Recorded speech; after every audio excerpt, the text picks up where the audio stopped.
কোনো প্ল্যানিং ছাড়াই বেরিয়ে পড়লাম কৃষ্ণকালী মায়ের মন্দিরে পুজো দিতে। আগের দিন বিকালে হঠাৎই দিদিরা বলছে ওরা নাকি কৃষ্ণকালী মায়ের মন্দিরে যাবে।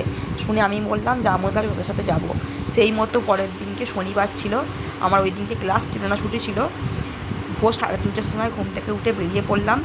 আমরা বাড়ি থেকে গেছিলাম কামারকুণ্ডু পর্যন্ত বাইকে, ওখানে বাইক রেখে আমরা বর্ধমান পর্যন্ত গেছিলাম ট্রেনে করে। বর্ধমান থেকে আমরা ঘুষকরার যাওয়ার জন্য ধরেছিলাম কিন্তু টোটো।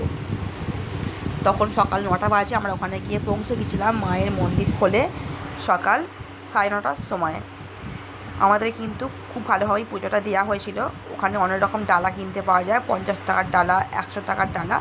আমি একটা 50 টাকার ডালা নিয়েছিলাম, একটা 100 টাকার ডালা নিয়েছিলাম। ফুলের মালাগুলো আলাদা করে কিনতে হচ্ছিলো। মন্দির খুলতে আমরা কিন্তু গিয়ে লাইনে দাঁড়িয়ে পড়েছিলাম। এত সুন্দরভাবে পুজো দেওয়া হয়েছে। তখন মোটামুটি ভিড় ছিল। এই যে দেখো মঙ্গলা মা, ওনাকে দেখার জন্য প্রত্যেকে অধীর আগ্রহে থাকেন। তারপরে আমরা মোটামুটি তখন বাজে সকাল 10:30, আমাদের পুজো দেওয়া কমপ্লিট হয়ে গেছিলো।